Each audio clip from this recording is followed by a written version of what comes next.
Isso quer dizer o quê? Que já começou? Ah, tá bom, obrigado. Me diz aí que se eu começar a sair do... Ah, eu já saí? Ai, meu Deus do céu. Ainda bem que vai poder cortar, né? Vai poder editar, né? Que bom. Nossa. Irmãos, bom dia. Ou melhor, irmãs, bom dia, né? Que os homens acho que estão todos dormindo. Então, bom dia para as irmãs, né? A paz do Senhor a todos. Obrigado, minha irmã. Chega para frente, vem para cá, ficar pertinho aqui, ó. Que é para mim não ter que ficar gritando. Vem para cá, fica pertinho. Vamos orar para a gente iniciar. Senhor, meu Deus e meu Pai, neste momento, Pai querido, diante da Tua presença, Senhor, te agradecemos, ó Pai, porque Tu nos deste essa oportunidade, Senhor, de estarmos aqui para aprendermos um pouco mais da Tua palavra. Eu te peço, ó Deus, que Tu possas, Senhor, tomar o Teu lugar. Toma frente, Senhor. Toma, Senhor, este estudo. E eu te peço, ó Deus, e assim como Tu falaste comigo, que eu possa, Senhor, transmitir à Tua igreja, às Tuas servas, Senhor, o que Tu separaste para nós nesta manhã. Sei, Pai querido, que foi difícil que nós estivéssemos aqui. A nossa vinda para cá foi difícil, Pai, porque muitas coisas se levantaram para que a gente não estivesse aqui. Mas nós vencemos este mal e estamos aqui, Senhor, para Te adorar e para Te bendizer. Que Tu possa, Pai, nesta manhã, sondar cada coração. Eu Te peço, ó Senhor, uma bênção especial para a Suzy, Pai, que Tu possa, Pai querido, abraçá-la nesse momento. Ó Deus, que Teu nome seja engrandecido, Senhor, através da vida da Tua serva. Toma ela em Tuas mãos, que nós possamos, ó Pai, nos alegrar, Senhor, com a cura dela. Te peço também, Pai querido, que Tu possa, Senhor, ser com a minha cunhada Cláudia. Pai, Tu sabes, Senhor, o que ela tem passado nesses dias, mas que Tu possa vir, Senhor, com a Tua poderosa mão, estender sobre ela, e que ela possa, Senhor, descansar debaixo de Tuas asas, em nome de Jesus, amém, glória a Deus.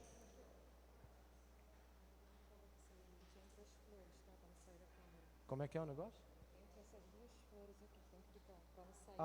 E se eu andar para frente? Já, minha filha. Acaba de entrar no recinto o senhor José Cesário, seja bem-vindo. Glória a Deus. Em nome de Jesus. Senhora Síria acaba de entrar no recinto. Seja bem-vinda, minha irmã. Nós te amamos em Jesus. Eu acho que eu estou deixando as pessoas constrangidas. Isso, gente, é só para dar uma quebrada no clima, né? Porque, ó, o tema é tenso, né? O tema é tenso, né? Então, ai meu Deus do céu, isso não vai dar certo. O tema é tenso, então é só para dar uma quebrada, para a gente descontrair um pouquinho. Irmã Eliane, chega para frente, por favor. Eu só fazer uma correção na lição que vocês estão. O título não é esse, o título está errado, mas o conteúdo está correto, tá? O título da lição não é esse que está aí. O título que está aí foi da lição da semana passada. Só que o conteúdo da apostila, né, não é esse. Quer dizer, para a semana passada não foi esse. Que esse daí era o título dessa semana. É o conteúdo dessa semana. O que é? Qual foi o problema aí? É o copia-cola, né? O copia-cola. É o Ctrl+C, o Ctrl+V. Um momento ali deu ruim. E ainda bem, graças a Deus, que o Everton percebeu isso. Porque eu não tinha percebido. Essa de copiar-colar, eu não percebi. Amém? Vamos dar início à nossa aula de hoje. Nós vamos falar hoje sobre juízo final. É a nossa 11ª lição. Eu acho que a Ju vai ter que ficar prestando atenção em mim, né?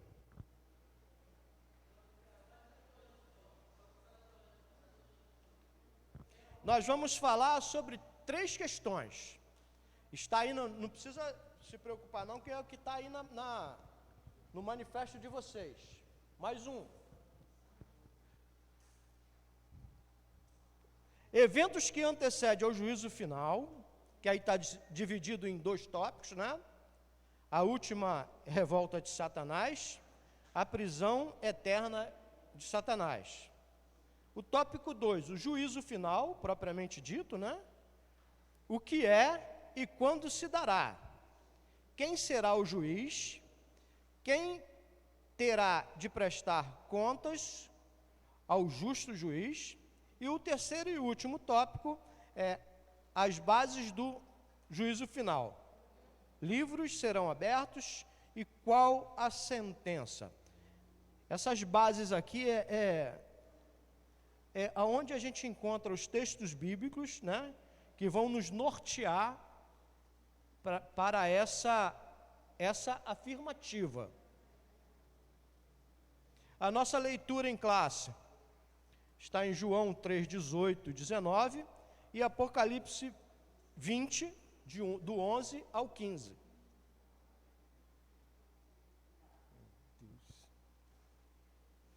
A gente já está lá no telão com esse texto, mas se você quiser abrir na sua Bíblia, é bom que você abra, que aí você vai praticando, né, o manusear da palavra de Deus. Nós vamos se acomodar com as facilidades, né? Vamos buscar no que está escrito. João 3 fala o seguinte, 18. Quem crê nele não é condenado, mas quem não crê já está condenado. Porquanto não crê no nome unigênito, ou melhor, no nome do unigênito Filho de Deus. E a condenação é esta, que a luz veio ao mundo e aos homens. E os homens amaram mais as trevas do que a luz, porque as suas obras eram más. Aí nós vamos mais à frente agora, lá em Apocalipse 20, a partir do verso 11. E vi um grande trono branco, e o que estava assentado sobre ele, de cuja presença fugiu da terra e do céu, e não se achou lugar para eles. E vi os mortos, grandes e pequenos, que estavam diante do trono, e abriram-se os livros, e abriu-se outro livro, que é o da vida, e os mortos foram julgados pelas suas coisas que estavam escritas nos livros, segundo as suas obras. E deu ao mar os mortos que nele havia, e a morte e o inferno deram os mortos que neles haviam, e foram julgados, cada um segundo as suas obras. E a morte e o inferno foram lançados no lago de fogo. Esta é a segunda morte. E aquele que não foi achado escrito no livro da vida, foi lançado no lago de fogo.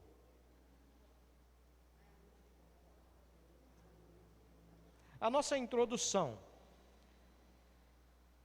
Na lição de hoje estudaremos a respeito do dia do juízo do Senhor. De acordo com a palavra de Deus, este será um dia de ajuste de contas, onde todos os ímpios estarão perante Deus e terão de responder por seus atos. O julgamento se dará diante do trono branco de Deus. Está lá em Apocalipse 20, 11. Deus ama a todos e deseja que toda a humanidade seja salva, mas para os que não creem, os incrédulos, ele tem uma sentença que já foi declarada por seu Filho. Quem crê nele não é condenado, mas quem não crê já está condenado, porquanto não crê no nome do unigênito Filho de Deus? Vamos abrir lá? Aí não está vermelho não, Ju, mas bota aí para gente.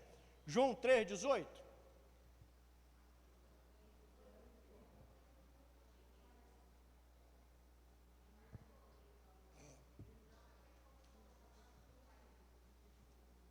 Alguém pode ler aí João 3,18?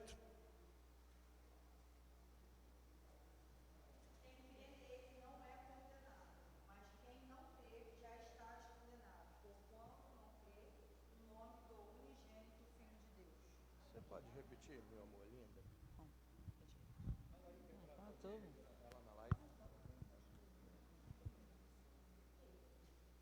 Quem crê nele não é condenado, mas quem não crê já está condenado. Porquanto não crê no nome do unigênito Filho de Deus? Parece até uma pergunta, né? Portanto, não crê? Aí eu pergunto a vocês, simplesmente basta só crer? Se eu simplesmente crer, eu serei salvo? Vamos lá, isso é uma escola bíblica, então a gente pode conversar. Podemos falar, isso aqui é um momento da gente errar. E pode ficar tranquilo, se você falar besteira, a Ju vai editar a gravação. Só basta crer?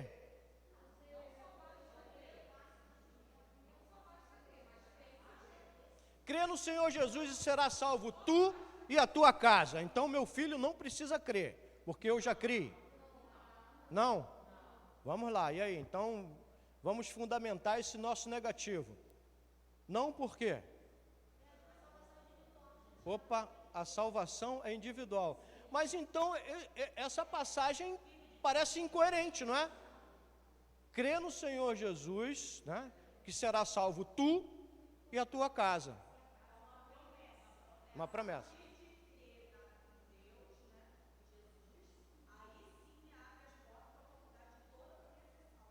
Olha o que, olha.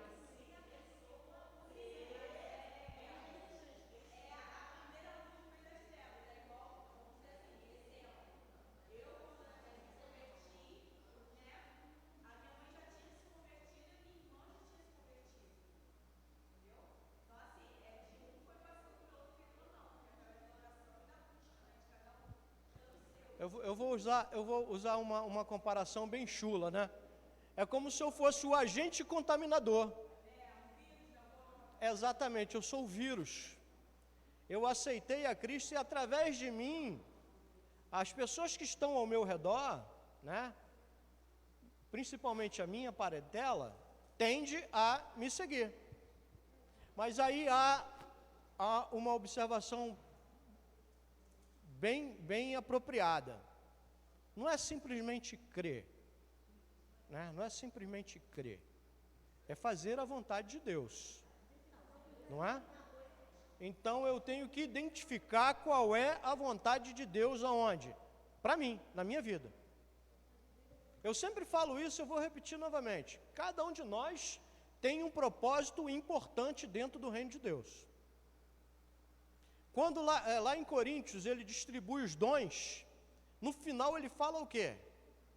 Que ele dá o dom a cada um para quê? Para que seja útil. Útil. Então a inutilidade não agrada a Deus. E se eu não agrado a Deus, eu não sou feliz. Eu não estou alegre, porque a minha alegria vem do Senhor. É muito interessante que uma coisa leva a outra. Então a minha alegria ela vai estar em mim quando eu for útil. A minha inutilidade traz para mim tristeza. Mas quando eu sou útil a quem? A mim mesmo ou ao outro? Jesus quando veio ele falou o quê? Eu não vim para servir, né? Eu não vim para ser servido. Eu vim para servir. Que coisa chata, gente. Está todo mundo me mandando para lá e voada para cá.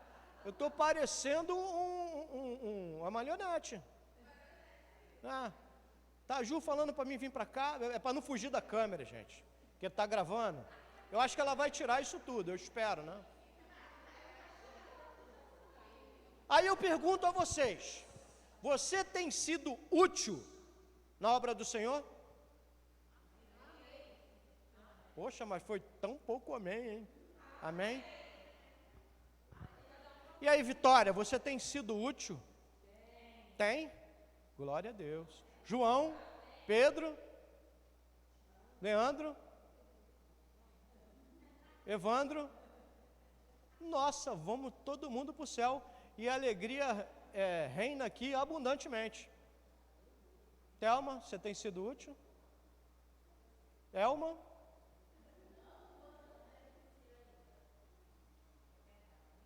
Nossa, essa eu não estou falando que os outros mentiram, né? Mas essa foi a mais verdadeira, não é? Essa foi a mais verdadeira. Sim, tenho sido útil, mas eu entendo que eu tenho que ser mais, né? Você sabe por que, é muito interessante, por que eu tenho que ser mais? Porque eu não peço pouco para Deus. Eu peço a Deus pra caramba, só vivo pedindo a Deus. Então, por que quando é o momento de eu fazer algo útil para o seu reino, eu faço pouquinho? Eu não faço pouquinho, não, eu faço o mínimo necessário. Eu faço o mínimo necessário, não é? Por que eu estou falando isso? Porque muitas das vezes a gente só é crente na quinta, no domingo de manhã e domingo de noite. Não é?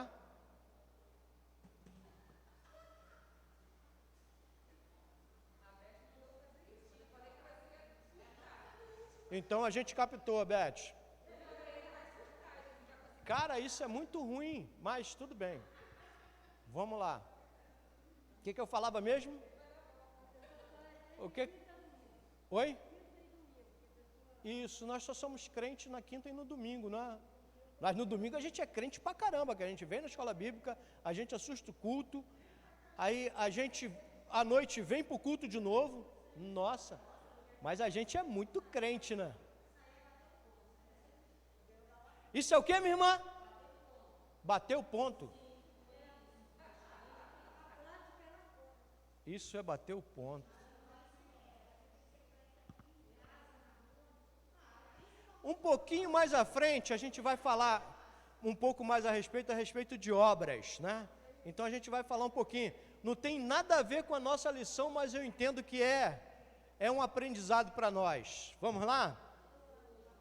O nosso primeiro tópico: eventos que antecedem o juízo. O primeiro evento é a última revolta de Satanás. Olha o que o texto está nos falando, a última revolta. Logo no título do texto. Então eu entendo que esse miserável está revoltado, né? Não está? Eu posso chamar ele de miserável tranquilamente. Ele está revoltado. Então, está aqui o texto está nos falando aqui, vai ser a última revolta dele. Depois de terminado o período do milênio, Satanás será solto para provar os que nasceram durante o milênio e que ainda não tiveram oportunidade de ter sua fé aprovada diante das tentações malignas. 1 Pedro 1,7. Ju, eu preciso de você agora. Ih, já está lá? Para que uma vez confirmado o valor da vossa fé, muito mais preciosa do que o ouro, perecível, mesmo apurado por fogo, redunde em louvor, glória, honra, na revelação de Jesus Cristo. Essa passagem é muito forte. Deixa ela aí, Ju. Para que uma vez confirmado o quê? A gente está falando de quê aqui? De fé. Então, há uma necessidade de confirmação de fé. E olha que o texto está nos falando que ele vai provar a fé daqueles que nasceram no milênio. Então, por que eu posso achar que eu não serei provado? Eu sou melhor do que... Não. Eu sempre falo isso, a questão da provação. Nós seremos provados. Falo isso com todas as letras. Nós seremos provados. Amém? Eu entendo isso? E como é que eu vou vencer essa provação? Por favor, quero ouvir de vocês, que eu não sei não. Como é que eu vou vencer essa provação?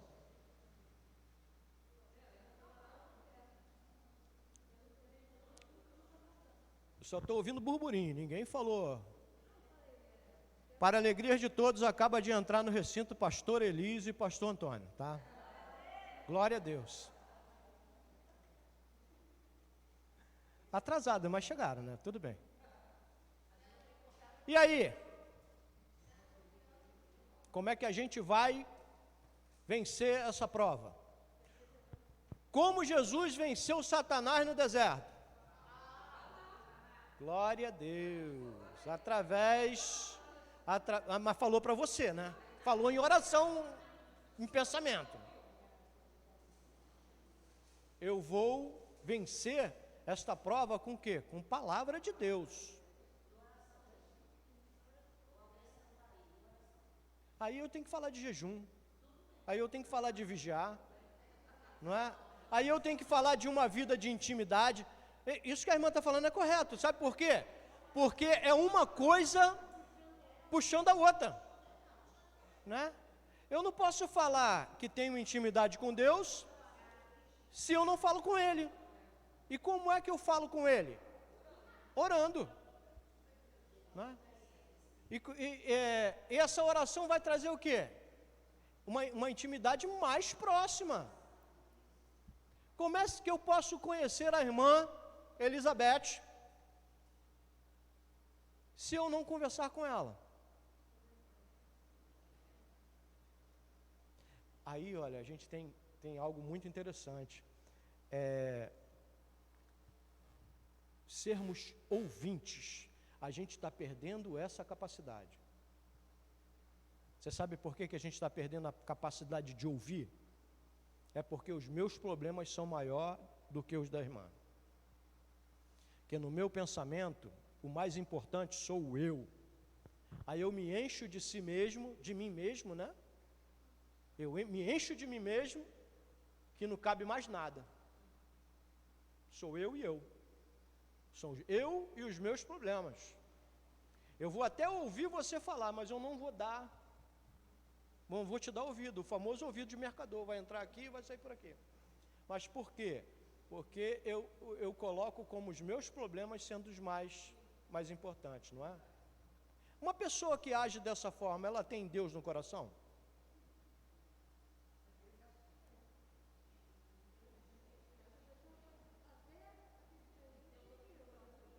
Eis que vos dou novo mandamento.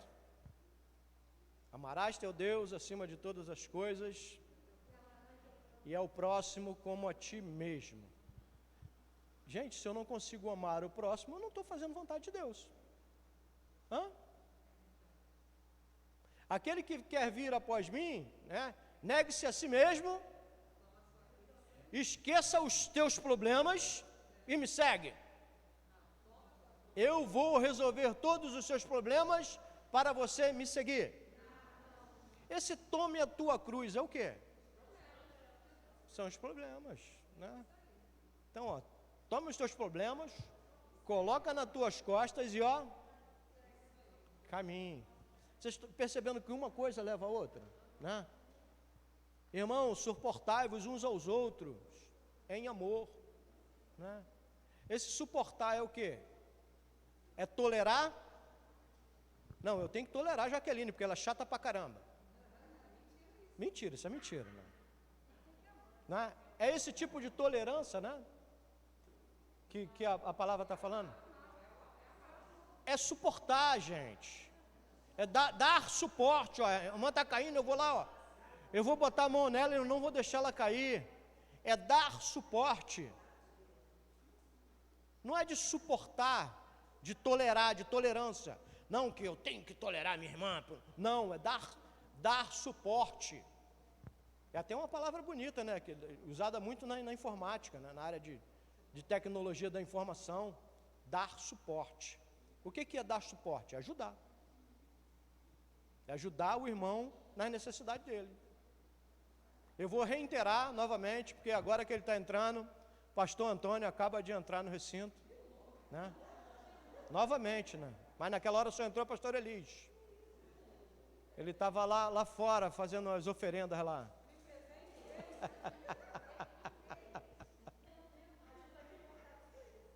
Glória a Deus, a Ju vai ter um trabalho danado nessa live. Vai ter que cortar um montão de coisa. Mas vamos em frente. Entenderam?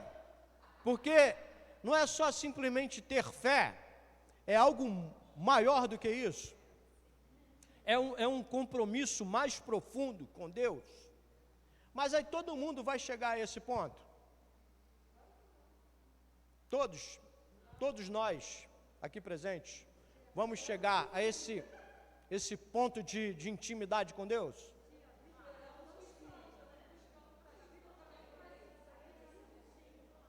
Eu, com os meus olhos humanos, posso dizer que não. Eu posso, com meus olhos humanos, eu vou falar que não. Mas Deus é Deus, Ele conhece cada coraçãozinho que está aqui. E Ele sabe das nossas necessidades, ou melhor, das nossas dificuldades. E o interessante, Ele não vai atuar em cima da tua dificuldade. Não. Ele já sabe que você tem dificuldade nisso, como é que Ele vai... Mas tem uma coisa ruim que fica ao derredor, que Ele vai querer atuar aí nisso aí, né? E como é que a gente se blinda dele? Irmãos, aprenda uma coisa, Satanás, ele é estrategista. Ele está aqui na terra antes da gente, né? Então, ele conhece muita coisa. Ele já viveu muita coisa. Então, ele conhece o ser humano de vivência, né? De estar ali, de estar vendo. Então, ele vai trabalhar em você na sua dificuldade. Mas aí eu vou naquela parte que fala, né? Que Deus conhece, sabe quantos fios de cabelo que eu tenho na cabeça, né? E vamos lá na passagem de Jó. Quando Satanás vai lá e tenta a Jó, foi permissão de quem? Deus permitiu. Então, se você está passando por uma dificuldade, é Deus permitindo. Não é verdade? É Deus permitindo. Como é que eu vou passar por essa dificuldade?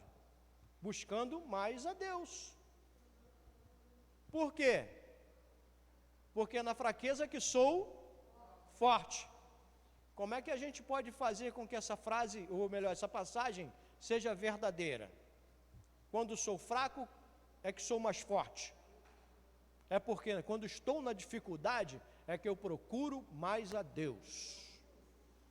Quando as coisas estão bem, está tudo bem, então está bem, né? Deus é comigo, amém, glória a Deus. Mas quando a coisa está ruim, a gente ora mais, a gente lê mais Bíblia, né? Aí tem aquela parte que tu começa a abrir a Bíblia e achando que Deus não está falando contigo. Não, Deus não está querendo falar comigo. Deus está calado, né? Não é, porque você está... E tem o outro lado também, né?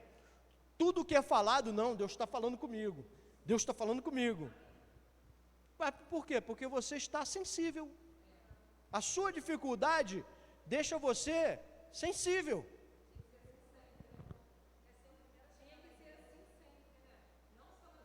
É verdade. Isso aí é algo que a gente tinha que estar criando em nós. Essa sensibilidade com as coisas de Deus. Não só com a dificuldade, né? E outra coisa, irmãos, algo que a gente pode afirmar. Ninguém sai de uma peleja igual, da mesma forma com que entrou, você sai mais forte. Você sai mais forte. Por quê? Porque você buscou mais a Deus naquele período. Porque você esteve mais sensível às coisas de Deus. É muito interessante, parece que tudo é de Deus, não é? E vamos nós. Ele enganará nações, e elas não se renderão a Cristo. O mesmo fez a multidão que escolheu soltar a Barrabás e condenar a Jesus. Muito interessante, né? Estava lá diante daquela multidão, Barrabás, ladrão, confesso, ladrão condenado, e Cristo, ao qual não tinham nenhuma condenação sobre ele, nenhuma acusação sobre ele, né? Seus acusadores, inclusive, disseram, não vejo nada nele que possa o acusá-lo. Então, por que aquela multidão escolheu a Barrabás?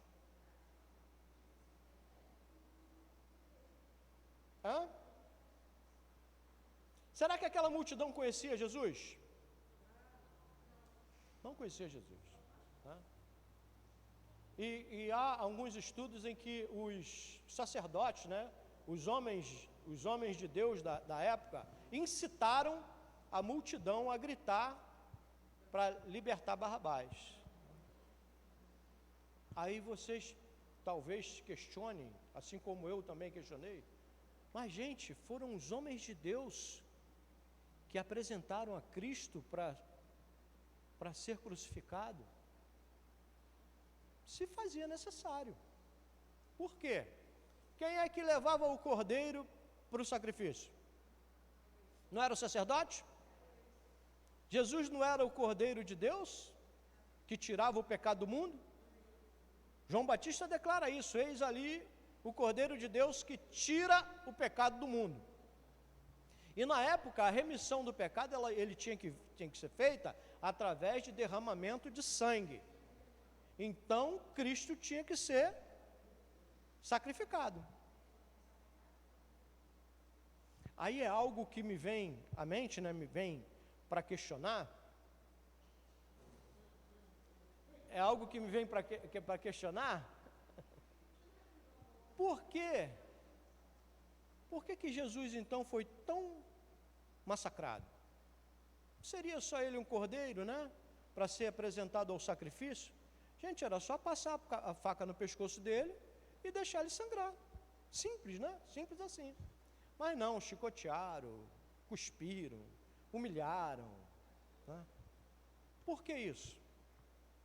Da mesma forma, Jó foi humilhado, as tragédias vieram uma atrás da outra, não foi tipo uma semana, não, quando um mensageiro saía, já entrava o outro e já começava a dar notícia ruim de novo.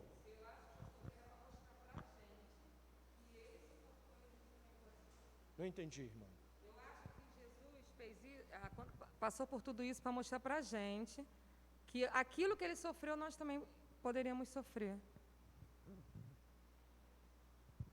Ele está querendo nos dizer que é possível suportar todas as dores sem ter que negar a Deus.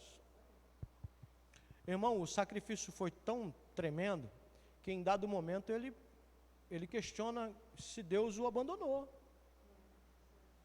Pai, por que me abandonaste? Olha só, tamanho foi o sofrimento dele. Mas isso tudo é para quê? Para dizer para a gente, assim como a passagem de Jó também, para dizer para a gente que é possível a gente suportar todos esses problemas, todo esse problema que está sobre você, né? E não negar a Deus. Isso, acreditem, produz em nós as nossas angústias, né? As nossas dificuldades produzem em nós força. Produz em nós força.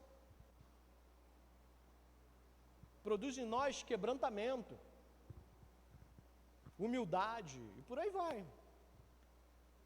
Mas para isso eu tenho que estar sensível. Porque se eu não estiver sensível, vai produzir em mim eu vou ser um camarada rabugento, vou ser um camarada que vai estar de cara feia para tudo. Não, porque eu estou passando pela dificuldade, então eu não tenho que estar rindo para ninguém, não. É assim que funciona? Claro que não, não é? Não somos novas criaturas? Eis que tudo se fez novo, mas eu trago a bagagem. Não trago a bagagem? Eis que tudo se fez novo. É como se fosse um marco na minha vida. Sou eu, quando aceitei a Cristo, né, daqui para frente, e o que eu fui. Eu posso simplesmente apagar o meu passado da minha vida? Eu posso até apagar, mas haverá a consequência. Não haverá consequência? Com certeza. Todos os nossos atos, eles vêm seguidos de consequências, sejam elas boas ou sejam elas ruins. Mas isso tudo para produzir em nós algo bom, para que a gente seja uma pessoa melhor do que éramos antes. Por isso que fala-se em conversão. Eu não posso dizer que fui convertido ou sou convertido e continuar nas mesmas práticas, porque senão eu não me converti. Concordam comigo? Se não concordar, pode falar: irmão, eu penso de forma diferente. Mas a gente vive uma escada de consequências. A gente vive uma vida de decisões. Eu decido o que eu quero ser, o que eu quero fazer. Agora eu não posso decidir a consequência daquilo que eu fiz. Não posso decidir. Ela vem. Da mesma forma as coisas de Deus. Ela vem. A árvore é conhecida por quê? Pelo seu fruto, né? Então eu posso conhecer, ou melhor, eu posso separar o joio do trigo. Porque se eu olho e vejo o fruto do trigo, eu vou identificar o fruto do joio, não vou? Sim? Sim ou não? Sim. Mas eu posso separar? Não, porque se eu separar, é como se eu estivesse julgando. E o julgamento é para Deus, mas eu identifico no meio da multidão o joio e o trigo, né? Porque não pode uma árvore boa dar fruto ruim, e nenhuma árvore ruim dá fruto bom. Então nós seremos conhecidos pelos nossos frutos.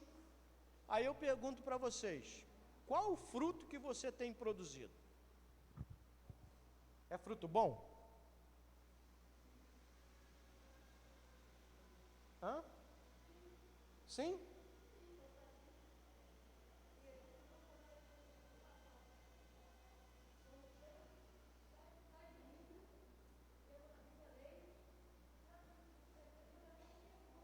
O segundo tópico nosso: a prisão eterna de Satanás. Pela segunda vez, Deus vai mandar seus mensageiros poderosos prender o dragão, a antiga serpente. Está lá em Apocalipse 22, que estava no abismo. Apocalipse 23. E o diabo que os enganava foi lançado no lago de fogo e enxofre, onde está a besta e o falso profeta, e de dia e de noite serão atormentados para todo e sempre. Só depois da última rebelião do maligno e de sua prisão para sempre é que será estabelecido o juízo final. Então, para que a gente chegue nesse ponto do juizado de Deus, Satanás vai estar preso. É o que a lição nos propõe. A síntese desse capítulo é: antes do juízo final, Satanás será preso por um período determinado de tempo. Então, ele será preso. Tem que haver a prisão dele para que se inicie o tribunal de Cristo. Pode, irmã? Oi? Olha, a irmã está perguntando aqui o seguinte: como é que a gente pode identificar o falso profeta? Eu falei sobre isso, né? Como é que eu identifico o falso profeta? A árvore ela é identificada pelos seus frutos. Então eu vou identificá-lo pelos seus frutos, né?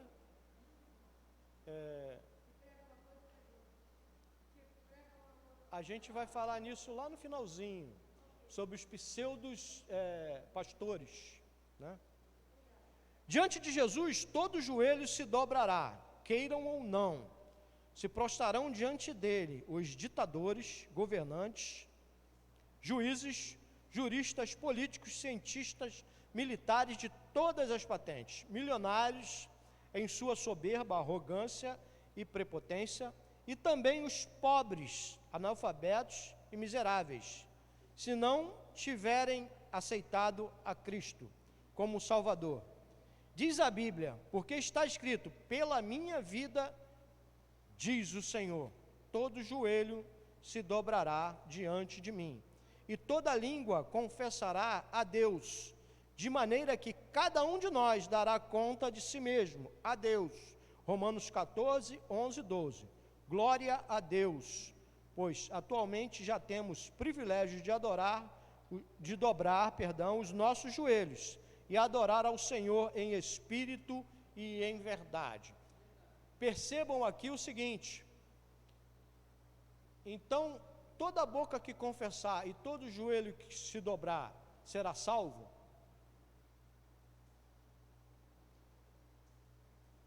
Boca que confessa e joelho que se dobra é sinônimo de salvação? É uma consequência de salvação? Não, Caroline? Gente, vamos lá. E aí? Vitória, fala comigo. A Vitória vai parlamentar agora. Eu acredito que seja o princípio. Não necessariamente apenas aquilo vai dizer que a pessoa está salva, mas tudo tem um contexto. É o princípio da salvação. Para a pessoa ser salva, primeiramente ela precisa crer. Então não adianta ela ter frutos de salvação, mas Deus conhece o coração, o homem vê a aparência. Então talvez ela não creia verdadeiramente em Cristo no seu coração, mas apresente frutos ao homem muito bonitos. Mas no fundo ela não crê, ela não é verdadeira com Jesus. Então tudo é um contexto e só quem conhece mesmo é Deus. Glória a Deus. Aleluia. Então o dobrar de joelho e o confessar é o princípio.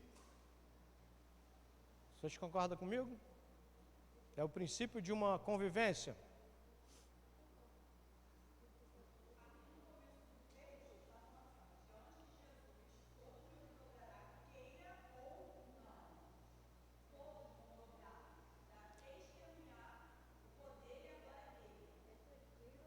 Meu Deus! Era verdade, Jesus está voltando, olha lá. Confessei e dobrei o joelho.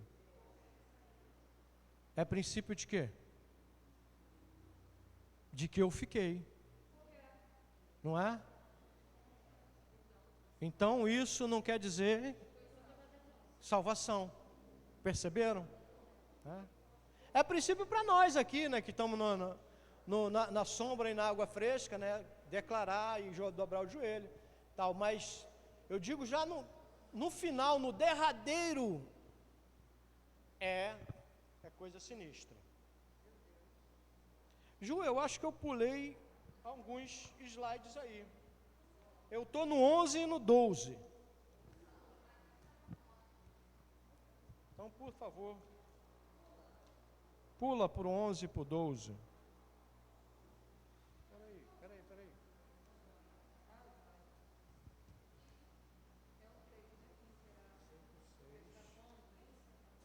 7, 8. Eu não tenho aqui o 9.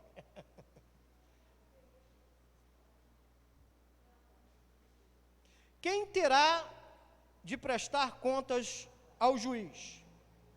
Está lá no nosso slide lá. Ó. Quem é que vai ter que prestar conta? Vejamos todos que serão julgados. Primeiro, serão julgados todos os que, desde Caim, amaram e praticaram iniquidade. Estes não se arrependeram de seus pecados, vão enfrentar o divino juízo, ou o juízo divino. Também serão julgados todos os que estiverem vivos naquela ocasião. Todos os salvos que estiverem morrido durante o milênio. Bota lá em Daniel 12, 2. Menina. Muitos dos que dormem no pó da terra ressuscitarão, uns para a vida eterna e outros para a vergonha e horror eterno. Perceberam o que vai acontecer? Vão se levantar para serem julgados. Os anjos caídos que se rebelaram contra Deus também terão de comparecer ao julgamento para receber o seu castigo. Bota lá, Ju.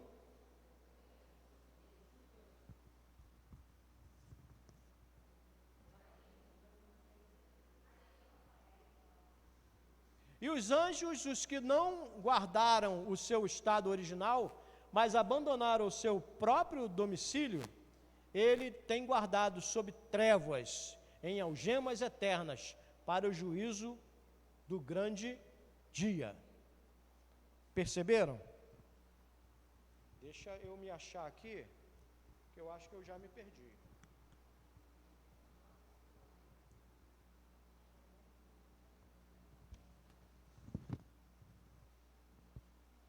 Eu vou falar para vocês agora a sequência, que é só para a gente relembrar um pouquinho, a sequência dos acontecimentos.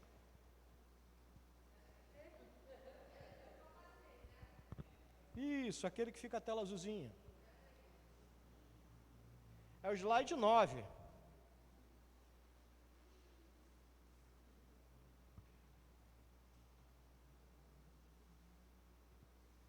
Gente, já vai dar 10 horas. Não tem problema não, se a gente não conseguir findar, espera aí, devagar. Se a gente não conseguir findar essa lição, na semana que vem a gente continua. Era humana após Jesus Cristo. Que era foi essa?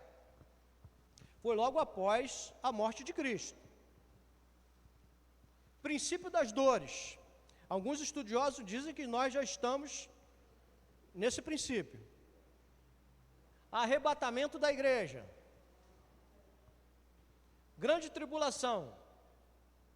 Armagedon. Reino milenar de Cristo. E por último, o fim dos tempos, o juízo final. Daí para lá, não tem mais trégua. Passa para o próximo tópico, Ju, por favor. Síntese do tópico 2. O Todo-Poderoso vai julgar as nações de todos os homens do dia do juízo final. Haverá o julgamento, não tem para onde correr. Pode passar, Ju.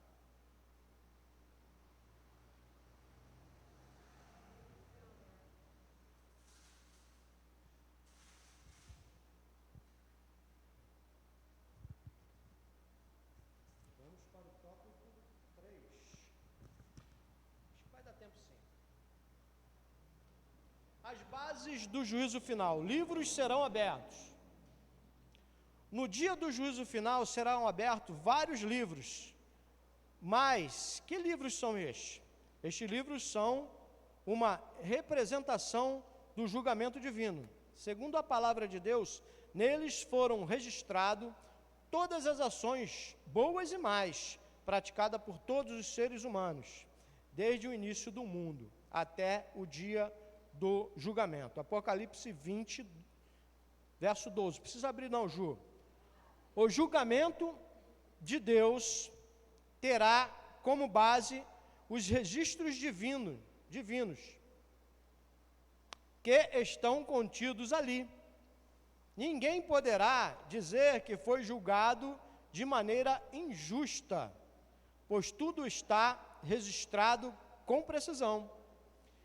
É importante ressaltar que não seremos salvos por nossas obras, pois a salvação é unicamente pela fé, pela graça divina.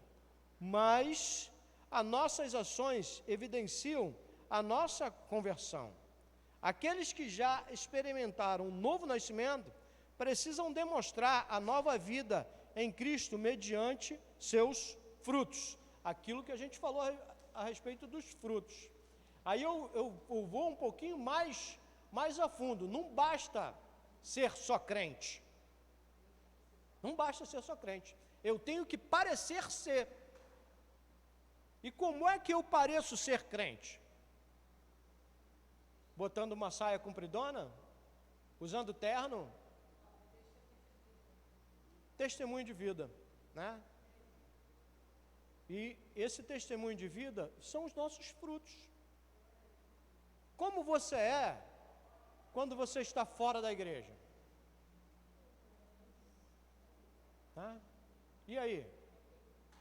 A gente tem no grupo dos homens, nós estamos estudando o tema a respeito de o homem de Deus, né?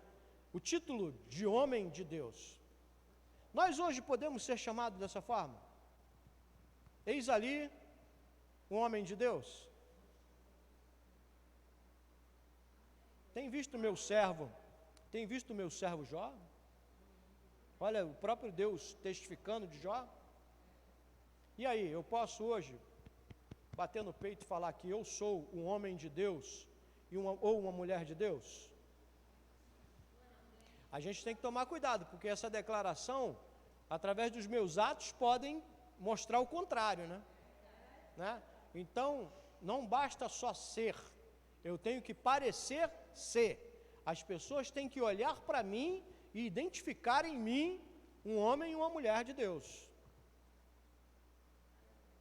E, pasmem, mesmo quietinho no seu canto, sem nada fazer,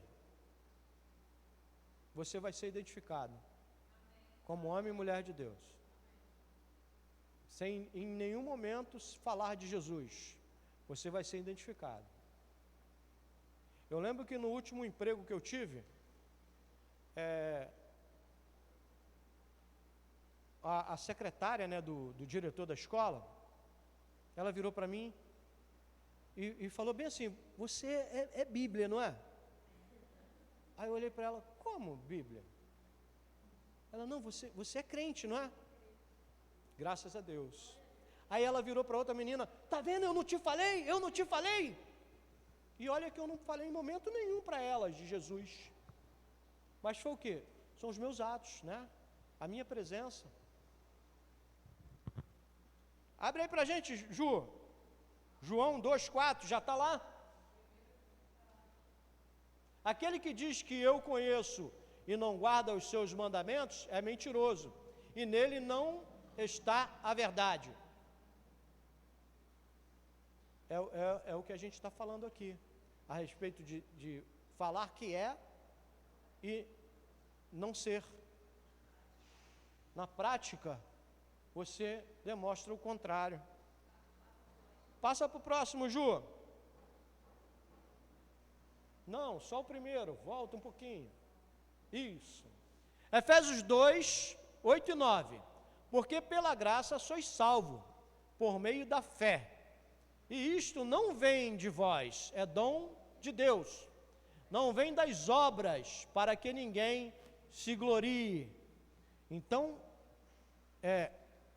obras não salvam. Concordam comigo?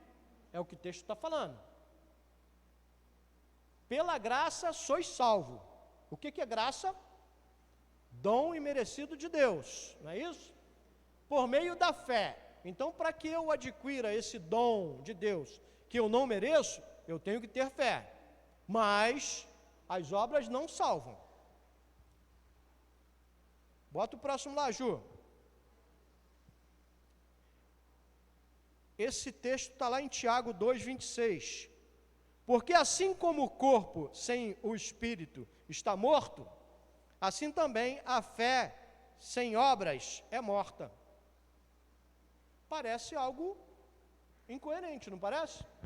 Como é que ele fala é o mesmo Paulo falando. Uma hora ele fala para Efésios que a obra não vai te salvar, mas no entanto, ele fala para Tiago que ele tem que praticar a obra, porque senão a fé dele é morta. Não parece algo que, ideias que se chocam? Não parece? Mas não é. Se a gente for ler Efésios 2:10, ele vai falar que são as boas obras. São as boas obras. Mas eu não posso fazer dessas boas obras o meu canal de salvação. Não. É como se as boas obras fossem, como dizer, uma consequência, né? Algo que você faz de forma impulsiva. Porque você está cheio de Cristo, então você sente o desejo de fazer. Então quer dizer que se eu não fizer a obra, eu não vou para o céu? E aí?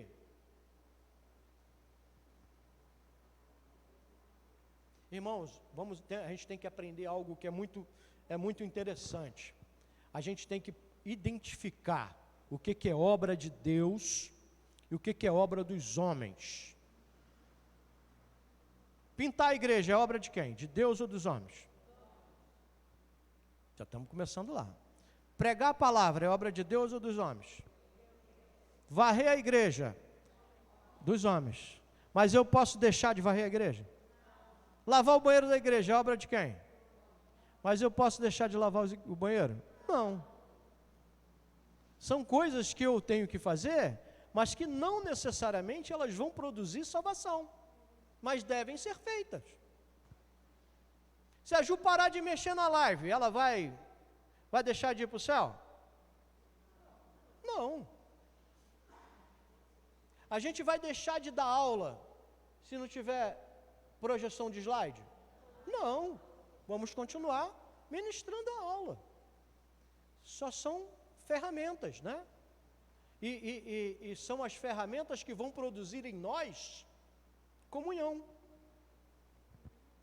Comunhão. Eu servi em uma igreja, né, há algum tempo atrás, que quando terminava a escola bíblica, todo mundo, todos, buscava vassoura, pano de chão, iam uns para o banheiro, outros varriam o templo, alinhavam os bancos, eram aqueles bancos, né? Alinhavam os bancos. Ninguém mandava ninguém fazer nada. Todos faziam isso. Né? Não é uma prática boa e gostosa? Levava o quê? 10 minutos para a gente fazer tudo. Por quê? Porque todo mundo agiu, todo mundo ajudou.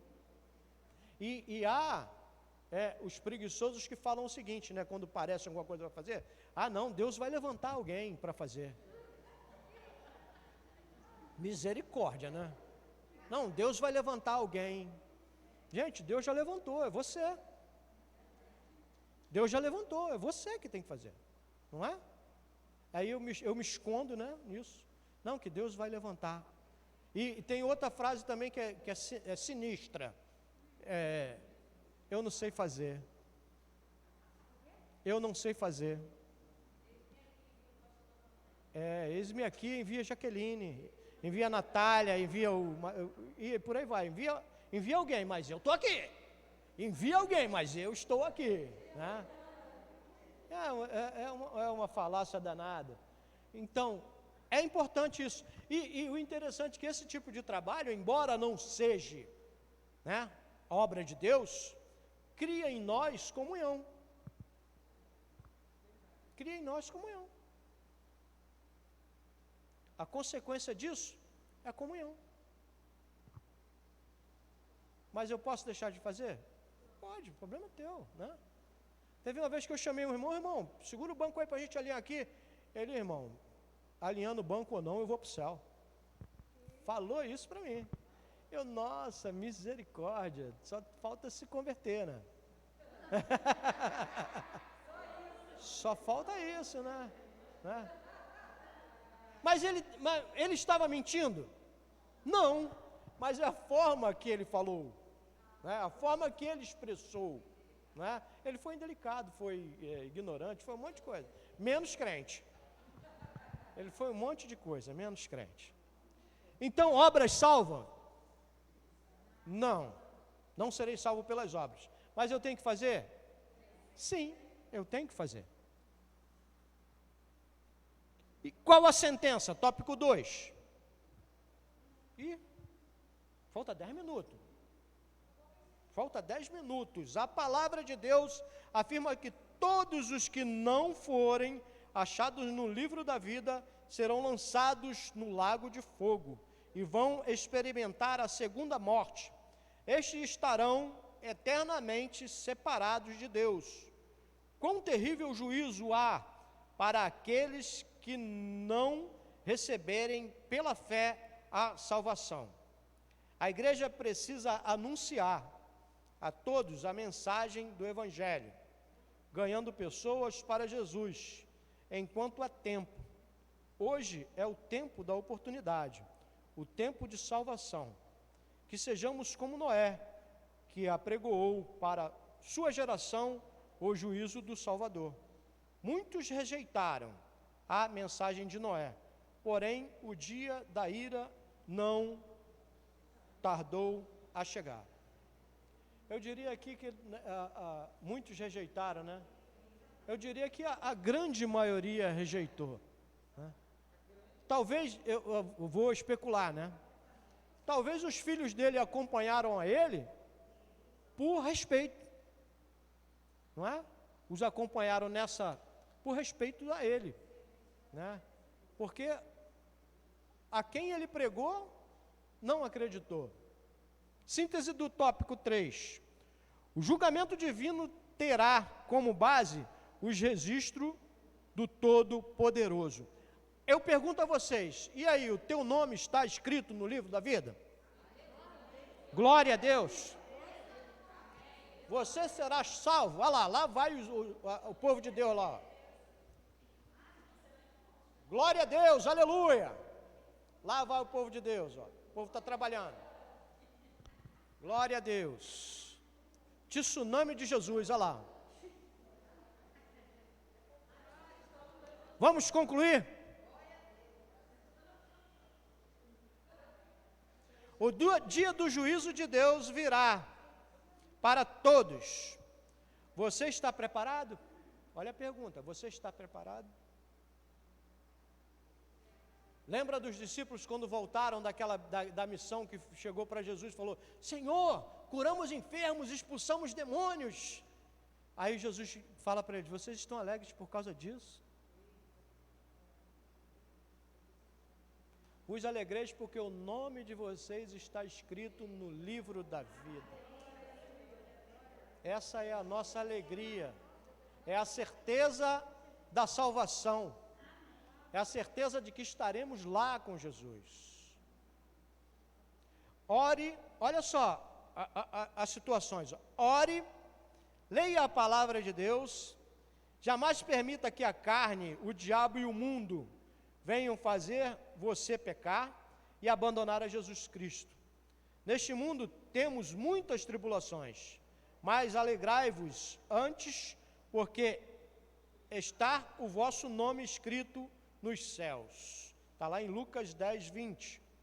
Se pela fé você já aceitou Jesus como seu único e suficiente Salvador, sua salvação já está garantida. E caso você permaneça fiel até o fim, jamais passará pelo juízo final. Portanto, agora, nenhuma condenação há para os que estão em Cristo Jesus, que não andam segundo a carne, mas segundo o Espírito. Romanos 8, 1. Qual é a condição não andar segundo a carne, mas segundo o Espírito. Eu vou dizer para vocês o seguinte, que andar segundo a carne, nós sabemos.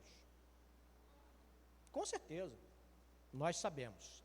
Agora eu pergunto a vocês, será que eu sei andar segundo o Espírito?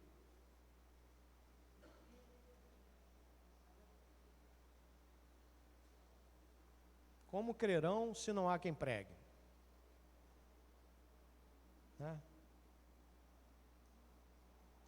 Como irão se não tem a quem enviar?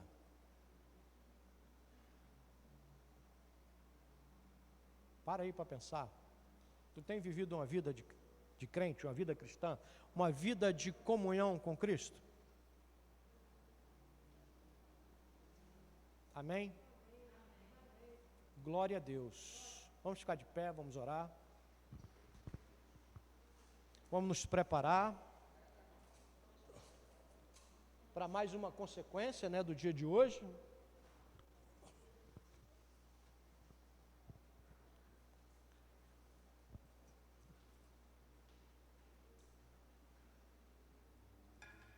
O dia de hoje é mau, né? Há nele maldade, mas nós vencemos em nome de Jesus, né?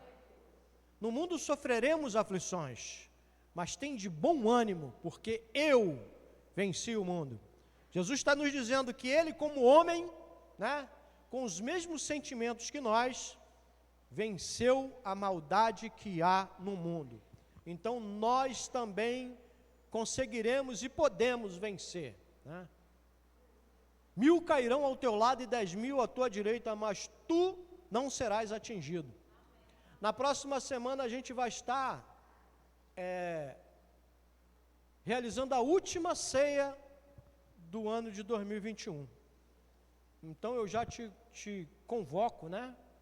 Para a partir de hoje, você já está se preparando para esse momento.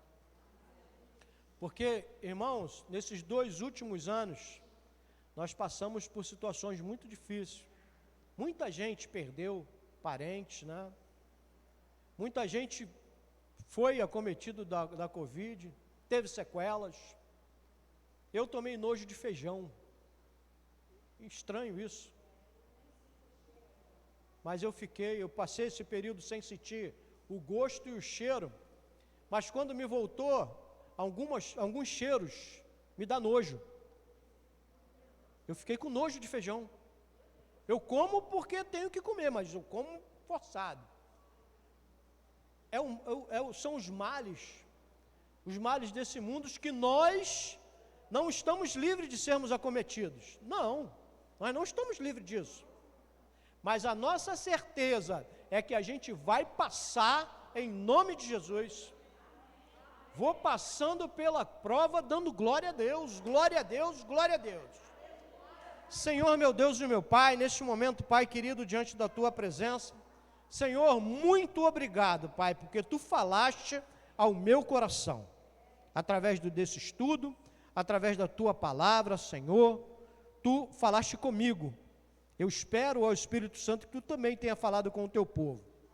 Toma-nos nesta manhã, que possamos, Senhor, neste momento, agora nessa outra fase do nosso culto, estarmos aqui Te adorando em espírito e em verdade. Que esse momento, Senhor, a gente tire para Te adorar e simplesmente Te adorar. Em nome de Jesus, amém.